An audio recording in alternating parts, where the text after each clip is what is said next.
Devin Booker fait-il partie des meilleurs arrières de la conférence Ouest? On va se poser cette question un petit peu globale. Question de sa cote aussi, versus les performances. Les performances, on en a deux notables, une récente, 51 points. À 80% quand même, c'est pas mal. C'était contre qui d'ailleurs? Les Bulls, les Bulls, voilà. Les Bulls de Chicago, voilà, 20 sur 25 au tir quand même. En 31 minutes surtout. Tout 31 minutes. C'est rentable.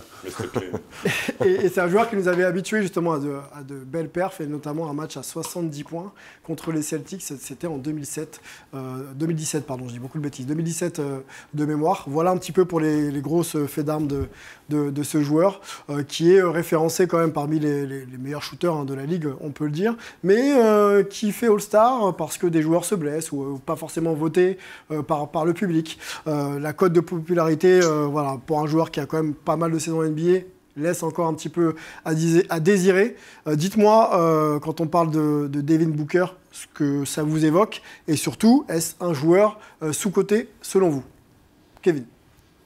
Je dirais pas qu'il est sous-coté en fait. Après, on a la réalité du terrain qui est, lorsque tu vis aux États-Unis, tu te rends compte qu'en fait, il y a des marchés qui sont plus importants que d'autres. Moi, c'est vraiment ma théorie sur que ce soit lui ou Damien Lillard à l'époque quand il se faisait boycott, c'est des petits marchés.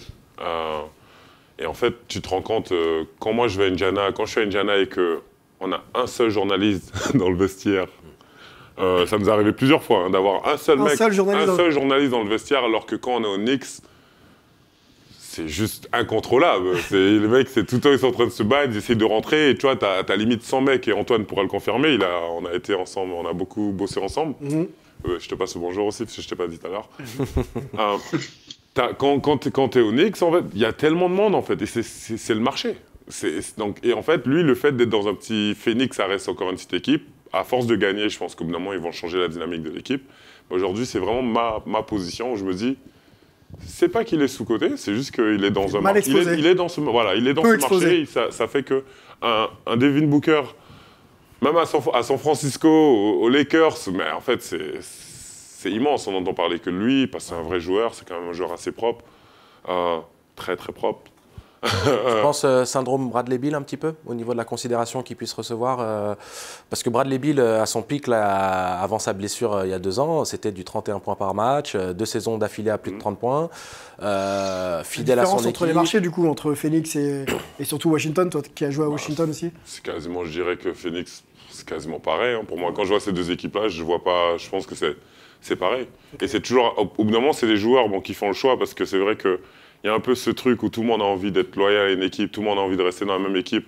Donc il y en a qui font le choix, parce que c'est un choix, de clairement rester dans une équipe où tu sais que vous n'aurez jamais la chance de gagner d'être exposé comme d'autres. Mais voilà, tu préfères dire, je suis fier, je suis resté 20 ans ici, et j'ai fait ça. Ça marche pour certains. Et je prends mon contrat max pendant 5 ans. Antoine, sur la cote de popularité de Devin Booker, est-ce que tu confirmes un peu les propos de Kevin? Forcément, quand on est à New York, on est plus exposé. Et quand on est sur d'autres marchés, même si on performe 70, 50 points, 15 rebonds, 20 rebonds, 17 contre, ça n'aura jamais le même impact parce qu'on est à Phoenix ou on est à Indiana, par exemple.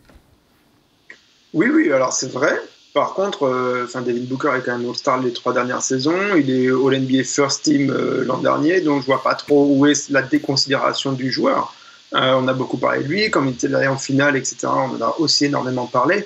Donc non, je trouve qu'il est hyper médiatisé, il n'y a pas trop de soucis. Après, effectivement, ça n'a pas tout à fait le même reach, la même magnitude que s'il était sur un très gros marché.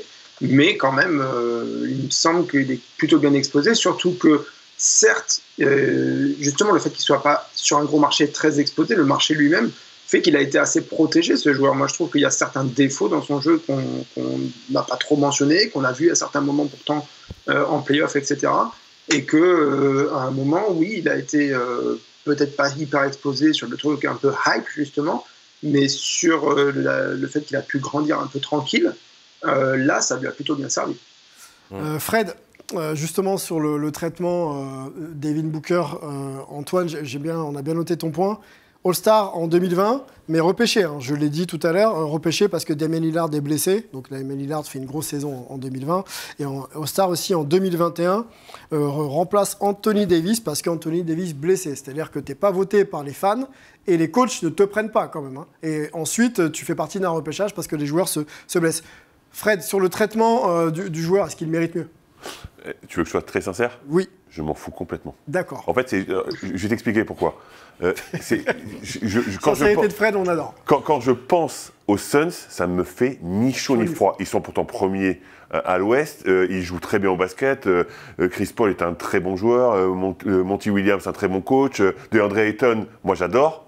Mais ça me fait rien du tout. C'est vraiment l'équipe type qui, depuis... En fait, je me suis prêt à rêver qu'ils battraient les Bucks. Ouais.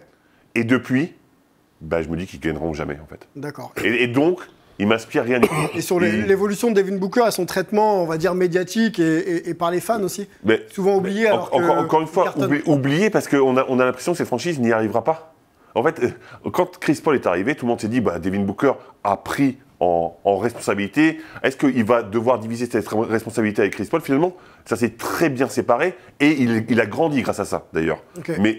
Mais honnêtement, j'ai vraiment l'impression que cette équipe, c'est une équipe de plus. Ils vont être premiers, ils vont se faire éliminer au premier ou deuxième tour, comme d'habitude, et rien de plus, quoi. Enfin, en tous les cas, c'est mon ressenti. Je ne vous demande pas de le partager nécessairement, mais voilà exactement ce que je ressens pour Phoenix. Mis à part Kendall Jenner dans sa vie, je trouve qu'en plus le mec est lisse comme c'est pas permis, donc il me fait pas rêver, quoi.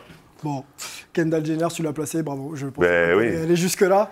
En plus, Chris Paul a eu une relation avec Kim Kardashian. Il aurait pu être beau-frère. Franchement, j'adore l'idée. J'adore l'idée. Les beaux-frères qui jouent en même temps dans la même équipe, ça serait magnifique. Melvin, s'il te plaît, relève tout de suite un peu le level. Sur le traitement accordé à Devin Booker, mérite-t-il un autre traitement ? Et surtout, qu'est-ce qu'il doit faire pour avoir un petit peu plus le respect de ses pairs, et coach et puis fans également ? Alors, je pense qu'il mérite un autre traitement, mais je pense que... Alors, Fred a commencé à parler de l'arrivée de Chris Paul. Je pense que ça, faut le mettre, c'est quelque chose qui est important. C'est-à-dire que quand on parle des joueurs de la même génération, que ce soit Luka Doncic à Dallas, que ce soit Jason Tatum à Boston, c'est le numéro 1 clair de leur équipe. Quant à Chris Paul qui arrive à Phoenix, qui était une équipe moyenne, voire très mauvaise, c'est Chris Paul devient un peu le visage de cette franchise. Donc du coup, on a un Booker qui a un peu ce 1B, un peu comme Anthony Davis d'ailleurs avec LeBron aux Lakers. Et donc du coup, je pense que ça impacte son traitement. Et c'est plus un peu l'équipe de Chris Paul parce que c'est le leader qui est beaucoup plus vocal, qui est beaucoup plus expérimenté. Et du coup, Booker passe un peu au second plan. Il y a eu aussi le fait qu'il a flanché en finale quand il mène 2-0. C'était pas juste Chris Paul. Lui aussi n'a pas réussi à finir le boulot. La saison dernière face à Dallas, il passe à travers de sa série. Donc je pense que tout ça, ça joue. Mais là, par contre, avec Chris Paul qui est blessé, avec Jake Crowder qui est pas là, avec Cam Johnson qui est blessé, on sent qu'il est vraiment en train, par contre, de passer un autre cap et qui devient le vrai leader de cette franchise. Ton avis sur la question ? Oui, je pense que c'est cette saison qu'on peut légitimement se dire qu'il a passé un palier. C'est-à-dire qu'il est en train de démontrer une stabilité dans les performances, un body language. Tu vois, il y a des éléments qu'on pouvait remettre un petit peu en question vis-à-vis de la fiabilité psychologique de Devin Booker sur les dernières saisons. Et je pense qu'il a probablement à cœur d'effacer l'échec en finale. Le deuxième échec consécutif où Luka Doncic a clairement gagné son duel et en plus il y a eu du trash talking qui lui a desservi, puisqu'il a été le grand artisan du trash talking qui a peut-être transcendé Luka, qui a derrière emmené la série en faveur des Mavericks. Et donc ce sont deux éléments qui... Il n'a pas fait un très bon match contre les Mavs sur le dernier match d'ailleurs. Clairement. Est-ce que Luka Doncic est dans sa tête ? Est-ce qu'il ne manque pas un match référence quand on parle de shooter et Melvin, tu peux aller dans mon sens peut-être. Steph Curry, les matchs de dingue, on s'en souvient encore. On se souvient aussi du match de Klay Thompson contre Sacramento où ça finit fort à 37 points je crois en un quart temps, quelque chose comme ça. Est-ce qu'il ne lui manque pas un match référence qui met tout le monde d'accord à Devin Booker. Pourtant, il a mis 70 points. Vis-à-vis de son talent. Et pourtant, il a mis 51 points il n'y a pas longtemps. Tu veux dire vis-à-vis de son talent ? Vis-à-vis de son talent, et puis même de ce qu'il va dégager autour. Moi, je crois que son talent, tout le monde en est conscient. C'est un joueur extraordinaire. Mais encore une fois, je suis désolé, mais je trouve qu'il a un charisme d'huître.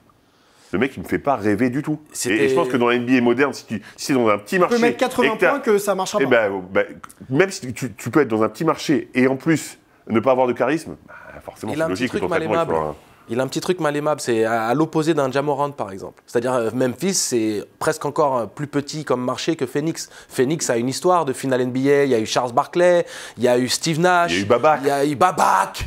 Oui. Donc si tu veux, il y a une histoire du côté de Phoenix. Il y a Amar'e Stoudemire, il y a eu des joueurs quand même symboliques d'une certaine ère de la NBA. Et le jeu prôné par les Suns, c'est une sorte de culture. Hein. Le jeu prôné par D'Antoni a ensuite été dispatché aux quatre coins de la NBA, Phoenix, maintenant Philadelphie et consorts. Donc tu vois qu'il y a une empreinte que n'a pas par exemple Memphis, même s'il y a le grit and grind qu'on a apprécié avec le Gasol et Randolph et consorts. Mais je te rejoins, Ja Morant, t'as envie d'aller en soirée avec lui, t'as envie de rigoler, t'as envie de jouer au basket, t'as envie de... Il y a un petit truc si tu veux, Ja Morant. Il a le visage fermé. Quand tu regardes ces photos, il sourit pas, voilà. Il a souvent le visage. Alors que quand tu regardes Ja Morant, il sourit souvent. C'est ce petit truc mal aimable. Et ce petit truc, ouais. Mais moi, c'est ça qui. Si je rencontrais quelqu'un qui me dit je connais pas le basket, montre-moi un match, je lui montre pas Devin Booker, hein. Je lui montre Ja Morant parce que c'est rigolo, c'est funky, c'est. Devin Booker, il n'y a rien de tout ça. C'est très talentueux et c'est très. Pour conclure, c'est presque délit de faciès si tu veux. C'est-à-dire que Devin Booker a. Pourtant, 8e saison dans la même franchise. Hein. Je sais, mais si tu veux, Devin Booker, il a plus été mis en avant par rapport au fait que pendant l'été, il se soit plaint qu'on fasse des prises à deux quand il fait un open gym avec Joachim Noah ou les prises de bec avec des joueurs. Il a ce petit truc, tu sais, de roquet. Qui n'est pas forcément apprécié et il a, je pense, ce qu'on appelle le chip sur son épaule. Là, il a envie de démontrer qu'il fait partie de l'élite. Il a eu cette frustration qu'il a clairement communiquée de ne pas avoir été élu All-Star directement, tel qu'a pu le faire Damian Lillard par le passé également. Mais voilà, il manque justement peut-être cette réussite en play-off ou même un titre NBA pour valider définitivement ce que tout le monde sait être un joueur extrêmement il est extraordinaire ce joueur, bien sûr. Donc c'est ça, tu vois, tu t'achètes une éthique si tu veux. Pourquoi Lucas ou Ja Morant n'auraient pas besoin de gagner un titre, mais pourquoi lui alors qu'il Non, je te dis moi, pas. Je pense que Lucas, je pense que Lucas va avoir besoin là. Parce que son attitude, elle commence à déplaire un peu à tout le monde. Il se plaint aux arbitres tout le temps, il pleure tout le temps, etc. Je pense qu'il va avoir besoin de gagner un titre. Mais Ja Morant, pour l'instant, il est tellement funky, le mec, que pour l'instant, t'en as pas forcément besoin. Je te parle pas des spécialistes basket, je te parle pas de gens comme nous, Kevin, qui comprenons exactement ce que représente ce mec-là pour ce qui est qualité basket. Joueur extraordinaire. Nous, on te parle de pourquoi, de manière globalisée, il n'a pas cet amour que reçoit d'autres joueurs ou cette considération. D'accord, oui. C'est plus ça dont je te parle. C'est vrai. Tu vois, il n'a pas le charisme d'un Angelo, par exemple. Tu vois. Il aurait ce charisme, tout le monde l'aimerait. Il met pas de claque sur le terrain. Exactement. De manière intempestive. Ça va rester ça. Super discussion autour de Devin Booker, le joueur des Suns qui cartonne en ce moment. On aura l'occasion d'en reparler, bien évidemment, en sélection de star ou pas. Ce sera peut-être une question qu'on évoquera d'ailleurs dans quelques semaines.